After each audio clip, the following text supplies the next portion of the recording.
Welcome back. Now, it's nearly a year since Gauteng Premier Panyaza Lesufi had announced the scrapping of e-tolls, and to date, well, nothing has changed. From those motorists who continue to pay their e-tolls, the scheme is bringing in an estimated 45 million rand monthly.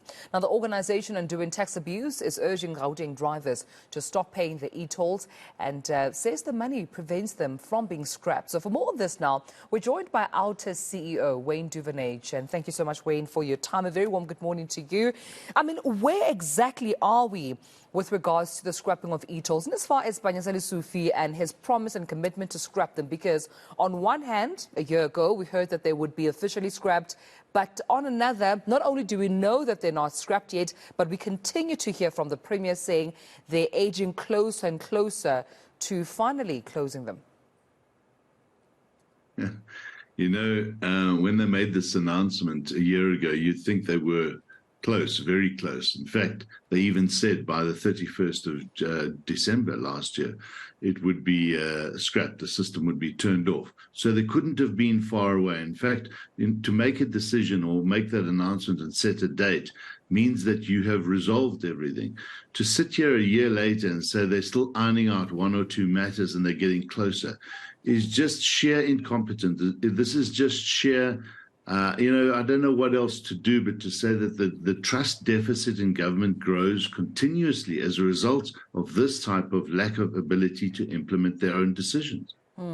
Also, I mean, this is almost like deja vu for Gauteng motorists, Wayne. We've heard this almost delay tactic from even the previous Premier, David Makhura, when he continuously promised to, you know, deliver on scrapping of e-tolls. Do you think there's another delay tactic? I mean, also the timing here is questionable. If we're looking at elections next year, perhaps, you know, Gauteng motorists might be told exactly they want to hear closer to the timing of elections next year.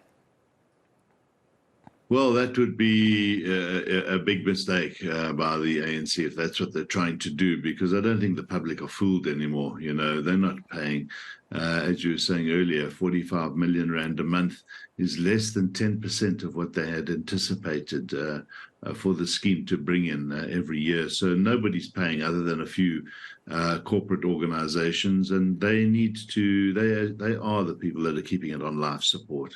And I think if they came to the party and just did what everybody else is doing, then the government would be forced to scrap the scheme. But until that happens, I think it will just limp on, and somebody's obviously earning some nice revenue out of this. Yeah, well, it seems when you're also giving a stern warning to motorists who still pay their e-tolls to say they could equally be a part of the problem. The more they pay, perhaps they're contributing to why this delay is being seen. I mean, we also heard from Panyaza Lesufi talking about, well, previously, that those who had been paying their e-tolls would be refunded. You know, those who've been paying diligently would be refunded. We're talking approximately 6 billion rand, but reports suggest that now he seems to have backtracked, saying that he hadn't necessarily said he would be refunding diligent payers. He simply said that there will be discussions about a possible refund. So I suppose it goes to what you're also saying, that motorists, I suppose, could be contributing, those who are still paying, to why we're still seeing this delay. And the statement from you is clear for motorists in Gauteng to simply stop paying their e-tolls. Yeah. You know, Panyaza Lesufi did say last year in January that they would be refunding those who had paid. We were quite surprised by that, because I remember it very clearly where we said he didn't have to say that.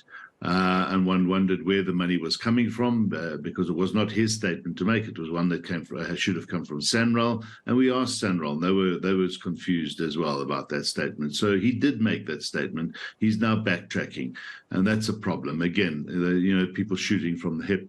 But if just, I think the last straw now is, and it's been going on for far too long, because it's been around 10 to 15% that have been paying for the last 2 to 3 years, and that's dropped slightly now to 10%. So it is just those few corporate companies. If they just applied themselves, and there's no penalties for them, by the way, there's no consequences if they don't, if they stop paying.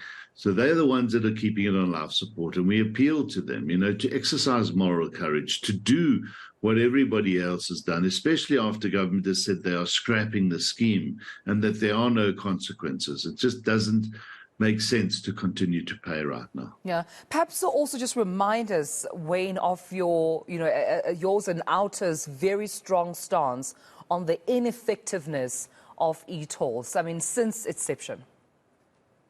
Yeah, look, it had all the hallmarks of failure, and we were always believed in the principle of user pays, and we also believe this technology works, and we know it works in many countries around the world.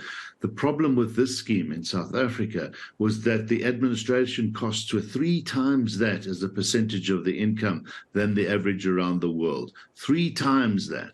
Secondly, it relied on an efficient postal service, which we don't have. In fact, the post office has almost collapsed. It relied on an efficient and accurate NATIS system, a vehicle registry system, and that we don't have.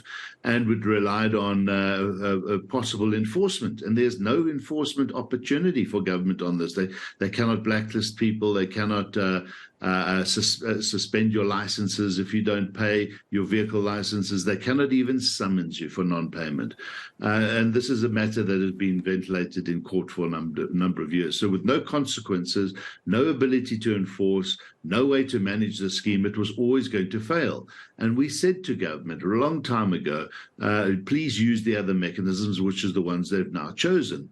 We want an efficient government. We want to pay for our roads. We don't expect them for nothing. We know they don't fall out of the sky, but we want to do so in an efficient manner that is not fraught with corruption, that is not fraught with maladministration and excessive cost to society. And that's why we started this litigation campaign and then moved into a civil disobedience campaign to let the public know they have power to make sure that when government introduces irrational policy, they need to be taken to task on it. And here we are. It's literally done. But, they've just got to make this final decision and, well, they've made it and just implement what they've decided. And the few people who are paying must take it off life support. But do you have any confidence that we'll see the end of e-tolls anytime close? You've been in this conversation with us as the media, as eNCA, talking to us about the scrapping of e-tolls for the longest time now. But do you see an end in sight? Yeah, look, as far as we're concerned, the end has happened a long time ago. From a successful system, as far as SANRAL had it planned, it was finished in 2014. It was just a matter of time. Do I see an end in sight with government finally implementing its own decision?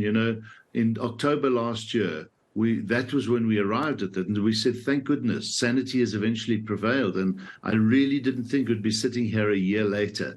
So, I don't know anymore if, we might be sitting here next year this time and they still haven't implemented it, and a few people are still keeping it alive. But it's just ludicrous that we are here. But quite frankly, the scheme is dead. We've achieved what we wanted to achieve.